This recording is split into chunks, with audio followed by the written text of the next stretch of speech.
Hey, it's Pete with Backdraft Bikes. What's going on? This is a review on this Himalayan Scram 411.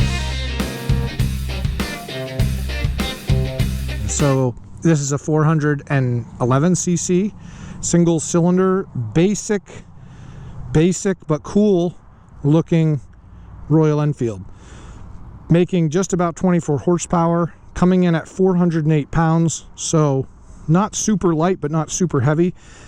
Just a basic all-around bike. Now, what's the difference between this one and the one back there? The sales rep has told me that this one has a smaller wheel on the front here, 19-inch single-sided brake, air-cooled, oil-cooled, if you will, and just very basic, sporty looking. The exhaust is exactly the same. I was thinking with the Scrambler it might be up a little higher, but it is not. And again, no frills. You've got a manual clutch cable, so no hydraulics on that.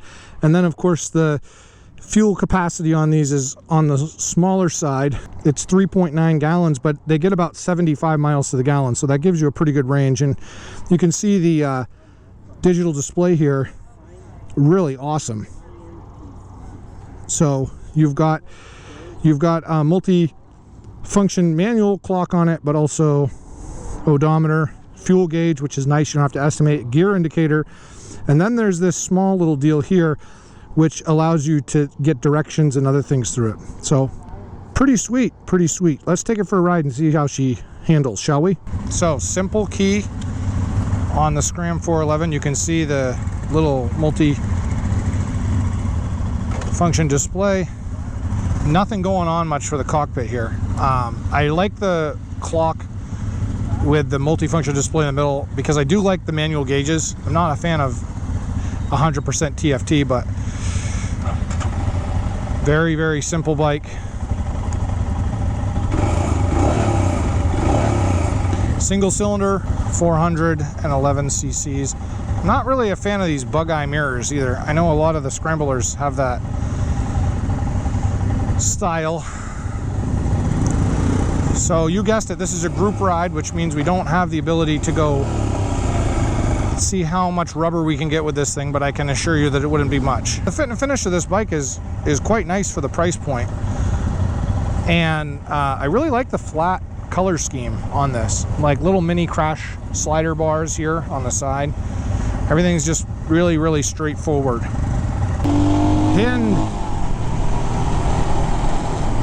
So immediately I'm on this bike. I came off the Himalayan a little bit back. Check out the video on our channel. And this bike has quite a bit more modern feel to it. You're pitched a little bit more forward than the other one. And again, the smaller tire on the front really lends itself to a sportier feel. I try to compare this bike to other bikes. I think like a street scrambler from Triumph is a pretty close comparison to this bike. They're very similar in the way they're designed.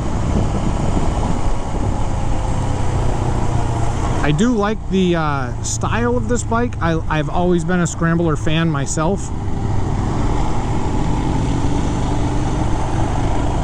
There we go.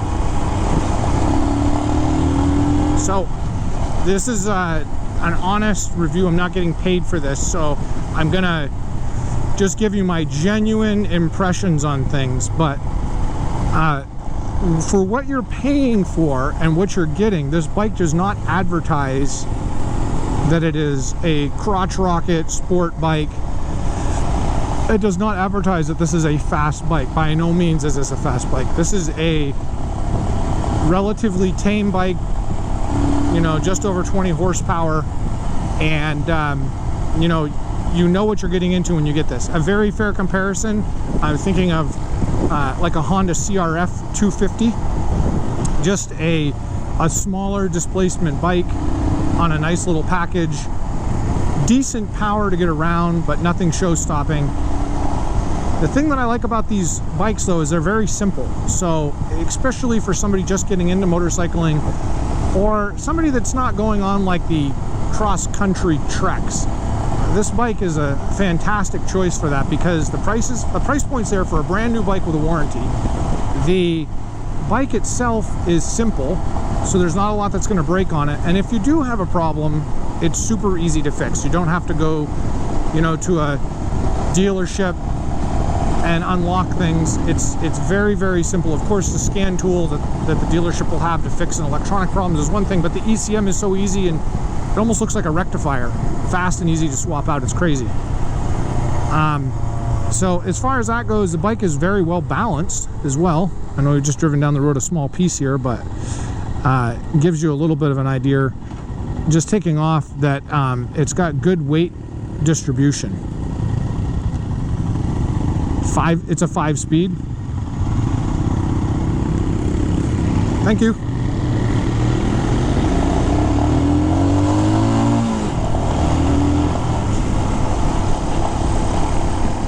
It's got nice flickability. Again, as I said, its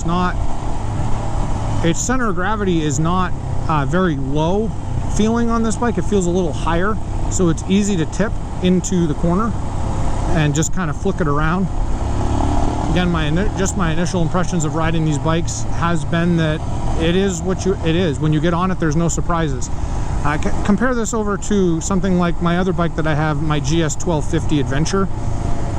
That's a bike you can get into a lot of trouble on really fast if you're not careful, because of the amount of power, the weight, and the way that the bike handles.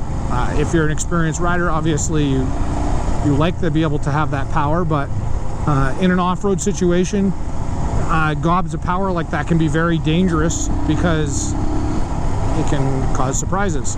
So you have to be very, very careful on how you control that. That being said, a bike like this, if I lived in a city, this bike would be perfect, because this is like an urban warrior. This is one of the bikes that, you know, it'd be fun to be able to, you know, go through the rough city streets and not worry about being pitched off the back or washing out the suspension. It's got a pretty good amount of travel with the suspension as well. This bike has slightly less travel than the Himalayan version. The Scrambler version's a little more street oriented. I'm sorry I don't have those specs. The rep didn't even know what they were, but she said it was a teensy bit less travel. That's what she said. So I do feel the difference though in the way this bike handles with the smaller front tire. It seems to be a little bit more street oriented. The other one was kind of pushing because it's got a bigger front tire. So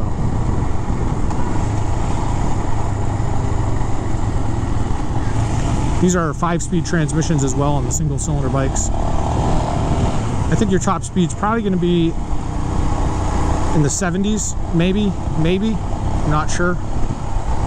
Just be my estimate. So here's a pothole. I'll show you how this feels. Not bad. It is a little stiff, but it's not anything that's awful.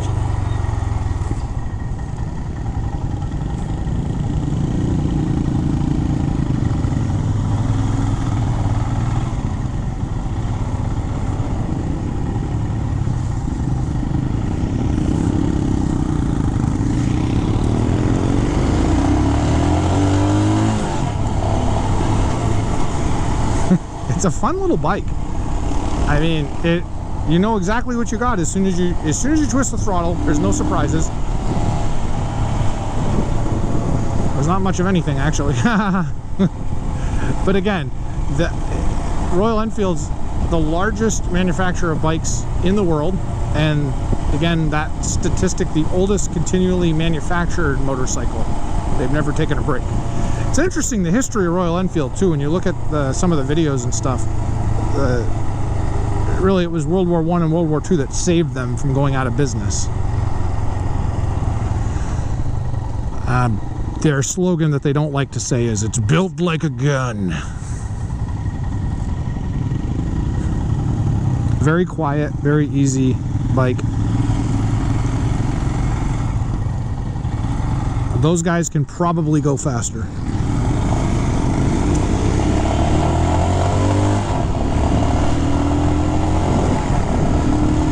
That's about what she has for power.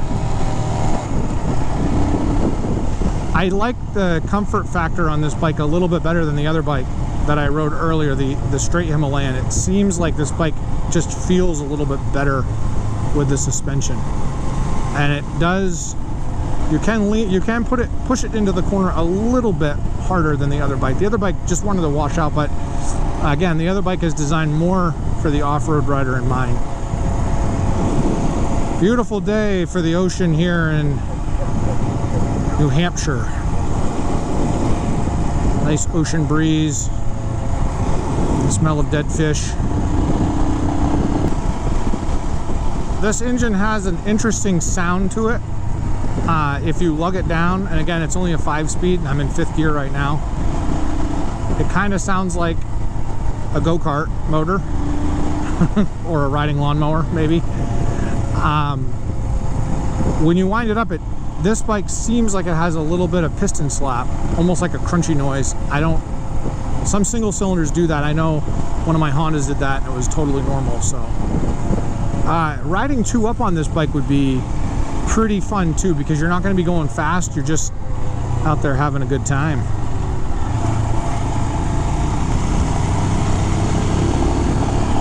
It's not bad handling, not bad at all. So far, I think this is my favorite Enfield that I've ridden.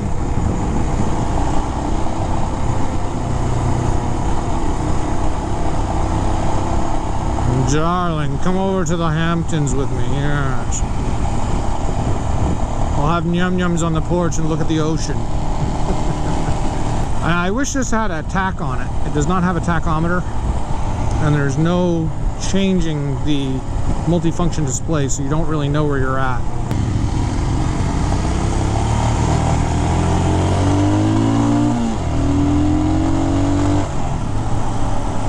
Oh, hold on. I said there's no change in the multifunction display. There is a little button here. So we got a trip B, and odometer. Okay, that was less than satisfying.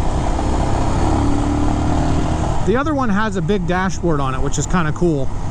It's got a tack, a manual fuel gauge, I think they're just kind of going for that nostalgia feel too. So I'd be really interested to know what this little display thing does though with the Google. And if that's the Bluetooth where you download the app, that's kind of cool. Triumph did a thing like that on some of theirs as well. Of course, now most bike manufacturers have incorporated a TFT for everything. You lose the manual stuff unless you're in the cruiser market. It's all. Why are you honking? Oh, it's the guy behind me because he's being a total weirdo.